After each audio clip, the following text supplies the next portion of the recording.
Iguodala to Curry, back to Iguodala, up for the layup. Oh, blocked by James. Curry, one-on-one. Irving puts it up.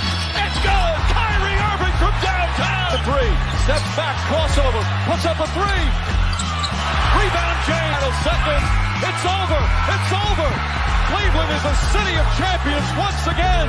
The Cavaliers are NBA champions. Cleveland! This is for you! What's up, Cavs fans? How we doing? Welcome to a very special edition of the Block the Shot to Stop. I'm Tim Daniel, joined by Skylar Webker. And Skylar, we have an awesome guest today that I'm very excited to have on. When I was figuring out our show and putting it together, and I was kind of learning the lays of the land, no pun intended, this was the show that kind of was my piggyback show. This is one I went to all the time and got a good feel for the Cavs media and Cavs Nation through these guys. So you can check them out on the Chasedown block, part of the Cavaliers media family. This is Justin Rowan. Justin, thanks for hanging out with us, man. Fellas, thank you so much for having me. Coming off, DeAndre Hunter's debut, it's a fun time to be a Cavs fan.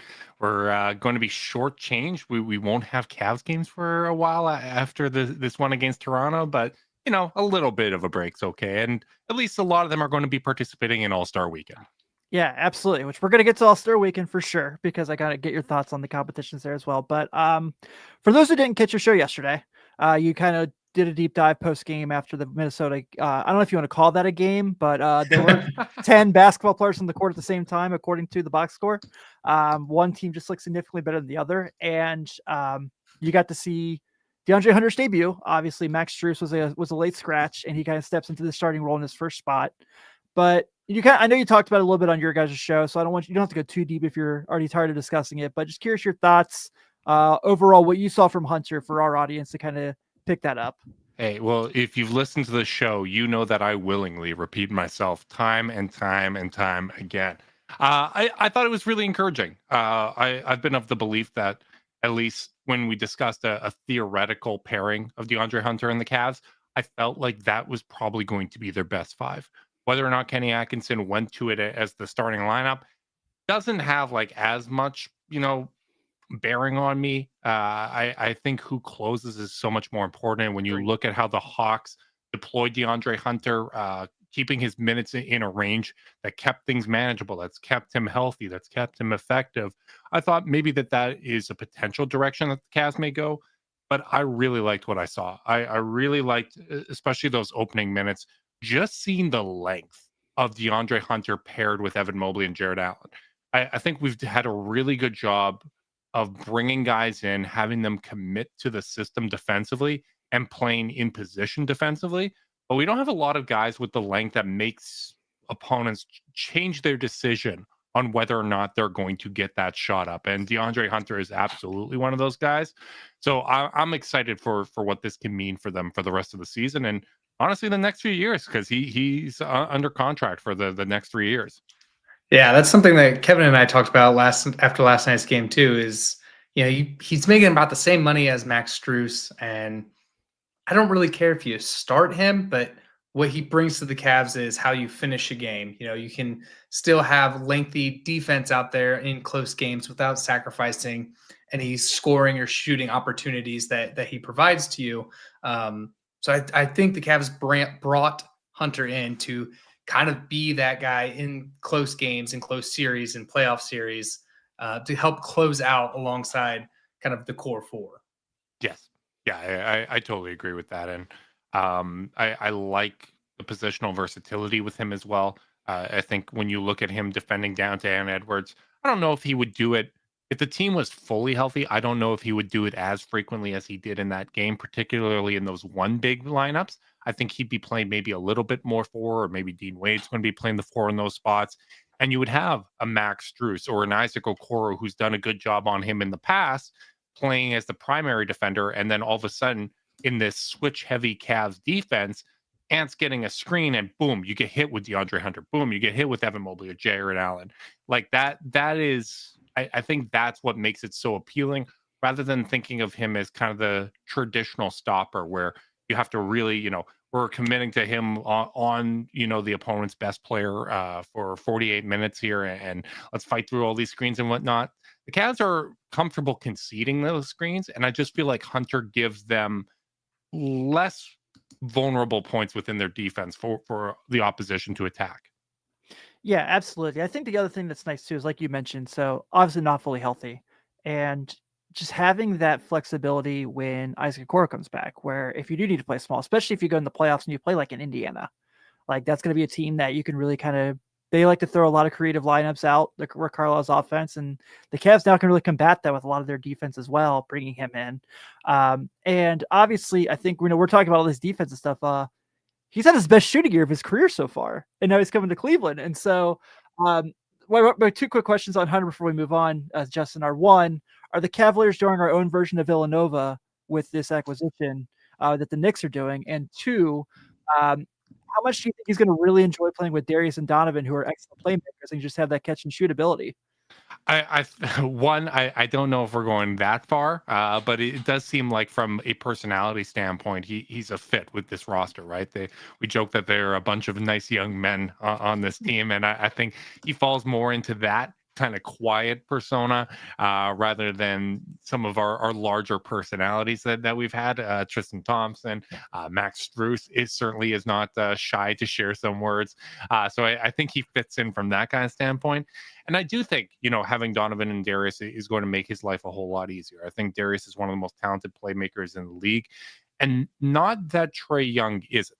I do think that, in the frustration with how Trae Young plays basketball, sometimes his elite playmaking gets lost. But there are a lot of times where you're kind of slotted into that role as play finisher. And all right, you're just going to kind of stand around and, if you're not getting an assist opportunity for Trae Young, you might not be touching the basketball. And I think within a Kenny Atkinson offense, playing with guards that can get both on and off the ball, that he's going to be able to screen for big men that you can run. Like, I don't think he's played with a center that can run a pick and roll with them. Evan Mobley might be the pick and roll ball handler with DeAndre Hunter as the screener. Like, I just think that there's going to be more variety in what he's asked to do in some ways. And then in other ways, it's going to be simplified because there's going to be more structural integrity to the defense. Darius and Donovan are probably the weakest links in the defense, and both of them compete hard on that end. Both of them are sound positional defenders. So when you have the backup, enforcers of the two big men, DeAndre Hunter is kind of in this ideal role from a role standpoint, where I just think this context is going to help his game, even if it doesn't show up necessarily in a per game, points per game increase.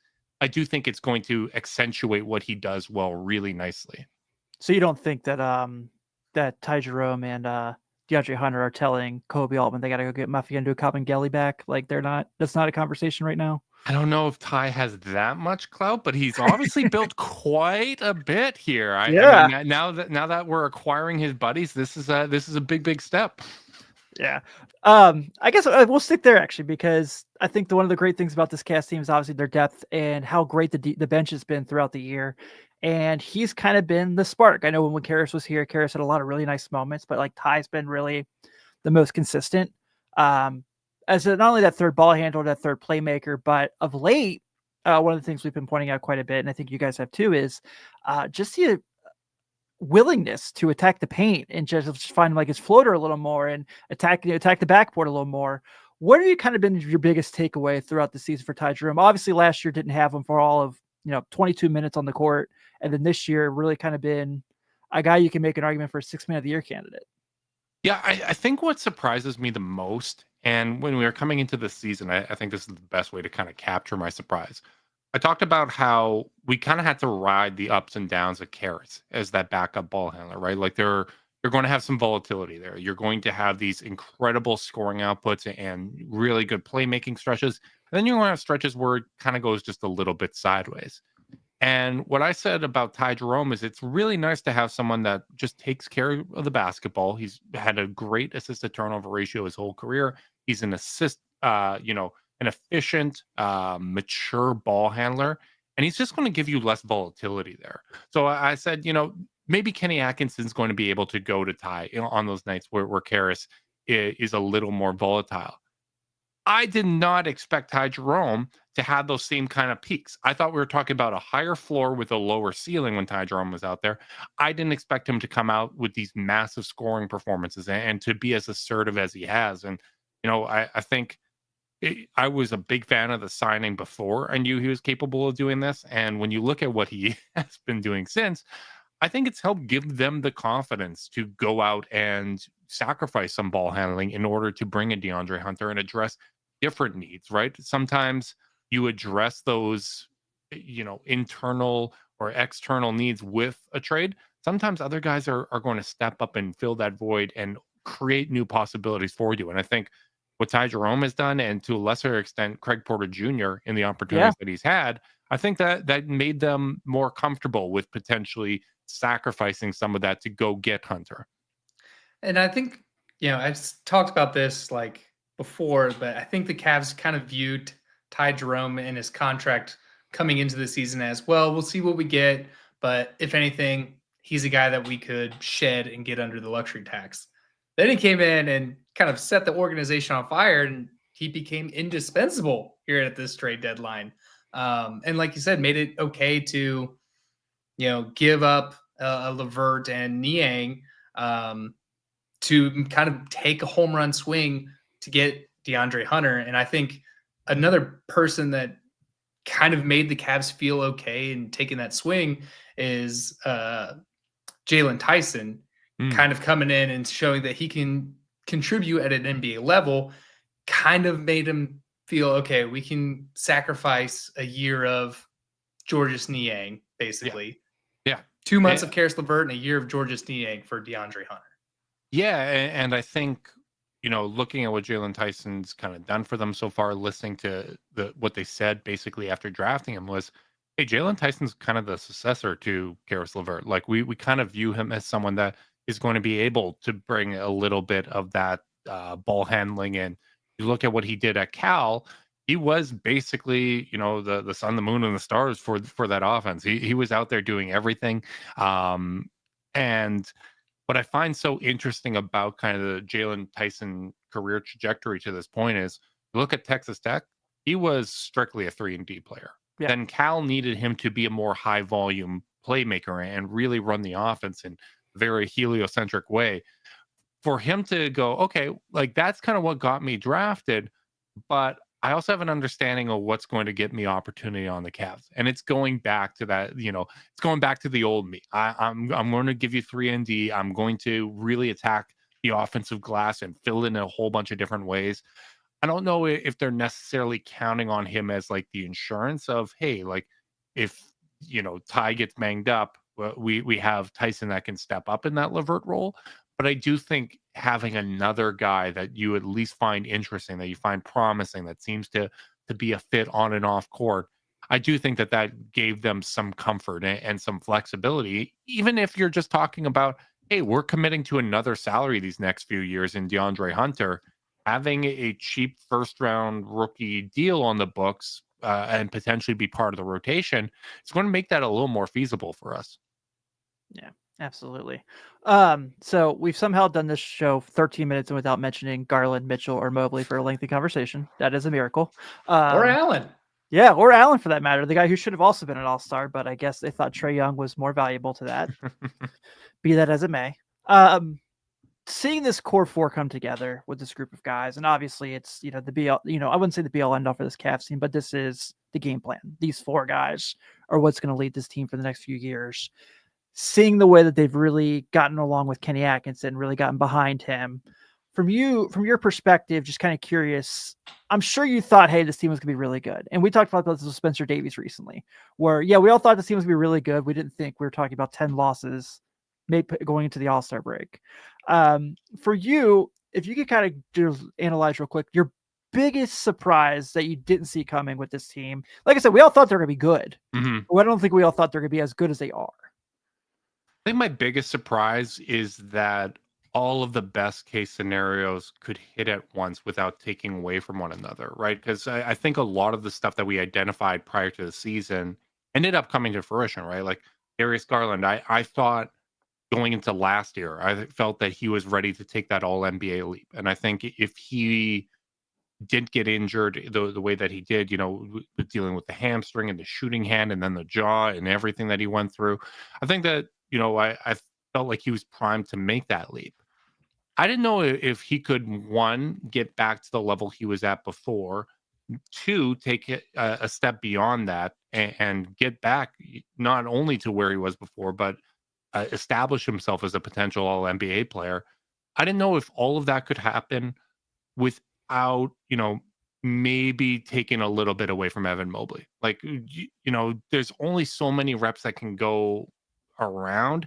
And for Jared Allen to be as productive as he has, for Evan Mobley to take a step forward, and for there to be role for him to be more assertive, along with Donovan Mitchell still being fantastic and Darius taking that step forward, I just didn't think every single best case scenario could hit at the same time without taking away from one another. I felt it was possible when this team was built, but in a 1-year span to start the season with no hiccups, with no, growing pains with a new coach, like, I'm an optimist, man. Like I'm ridiculous. I came into this season before game 1 and was saying, hey, I feel like this is the first season that we have a legitimate chance to win a championship. And we're just going to be learning whether that's a 5% chance or much better. I didn't expect this, man. Like even my Homer self couldn't get all the way there. And I just think that, it's a testament to how much everybody is on the same page. And I think credit has to go to the players. I think credit has to go to the coach, of all just getting on the same page and understanding what they do that elevates everybody else. And let's continue to push in that direction. You and I are the same way. I was calling at the beginning of the season, wire to wire, baby. We are staying in first the whole time from game 1 to game 82.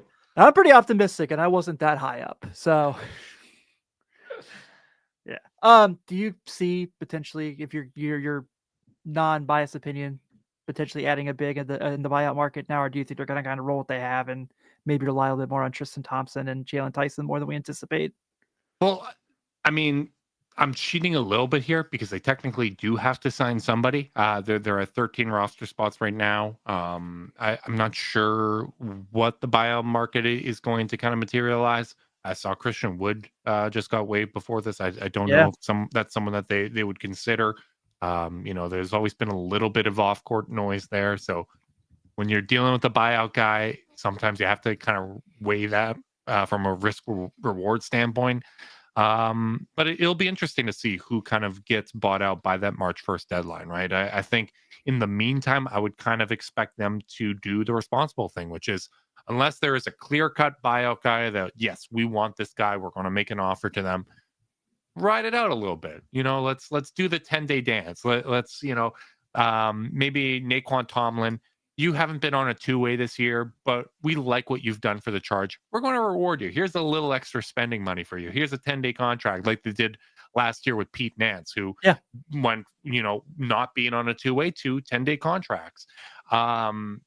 Doing something like that, or even potentially eventually promoting someone like Luke Travers, JT Thor, Amani Bates, whoever that might be to the roster. They can do some creative things to not only get to that 14 roster spot minimum, but I believe they can sign a buyout guy, and after doing the 10-day dance for a little bit, promote someone with no NBA experience and still stay under that luxury tax and have 15 guys on the roster. So I think we're going to see that dance until the March 1st deadline. And then once they have all this, the information available to them on who actually is making up this buyout market, they'll probably make an informed decision at that point. Yeah, that's how I kind of feel as well. All right, so let's talk All-Star Game, guys. We got our guys are participating in the festivities. I know we're going to do a little bit of a preview tomorrow, but Justin, obviously the first thought is the last time the Cavaliers had a group in the skills competition was in Cleveland, and they won. I feel pretty good that Evan and Donovan will keep that going and keep the tradition alive. How about you? I mean, when it comes to skills contest, yeah, we're sweeping everything that we're in. They're winning the skills contest. Darius is winning the 3-point shootout. I don't know if it's going to have the exact same charm magic that the one in Cleveland had. That was so much fun. That's my only time I've ever attended an All-Star weekend. And seeing those guys win it was so much fun. Seeing Scotty Barnes miss 9 layups in a row was so Forgot much about fun. that. It was just an amazing week. So I hope that the vibes are going to be just as good. And even Sunday we got I believe it's going to be Kenny Atkinson and Johnny Bryan coaching 2 of the teams. It'll be hopefully those teams do well. Hopefully those teams are the ones that have the Cavs. I haven't seen. I saw Kenny, Chuck, and all them pick their teams. Yeah. I didn't see the coaches get assigned to that. So maybe that's just me. What's the different format for the skills competition? Because this is a 2-man skills competition versus the year when it was in Cleveland, it was a 3-man Yeah, team. it was Jarrett, Evan, and Darius that time. Yeah. Who No one knows? I mean, every year it seems like there's a million new rules thrown in. I'm someone that views things when it doesn't come to like watching and analyzing Cavs games, whether it's TV shows, whether it's All-Star Weekend, whatever. I am not a critical person, man. I am happy to please. I'm just sitting there. I'm like, whatever you're throwing at me, I'm probably like, it's going to kill some time. It's going to distract me from the fact that it is freezing cold outside. That is kind of the space basketball occupies in my heart. And when I don't have the stakes of a Cavs matchup in that game, I'm going to enjoy it for what it is. So I'm going to find out what the rules are seconds before the competition begins. And I'm going to be like, hey, that's something. Let's see how it goes. I get to win the dunk contest. I do like the group, but I was like, man, if we could get like, I know Donovan won't do it again, obviously, so I'm not saying that, but it would have been cool to get one guy in the dunk contest. Yeah, honestly, I feel like the dunk contest is like the Olympics. If we get one good one every 4 years, I feel like it's a net positive. I'm okay with that. And when it sucks, let's be honest, the online community loves crapping on things more than they love enjoying it. So in a lot of ways, it is still fueling the machine here. Yes. I remember being like super upset at Donovan Mitchell winning that dunk contest because Larry Nance Jr. was a Cav at the time and was going up against him, and I was just being such a homer. Hell yeah, brother! He didn't deserve it. Exact same boat. I was hating all over Mitchell.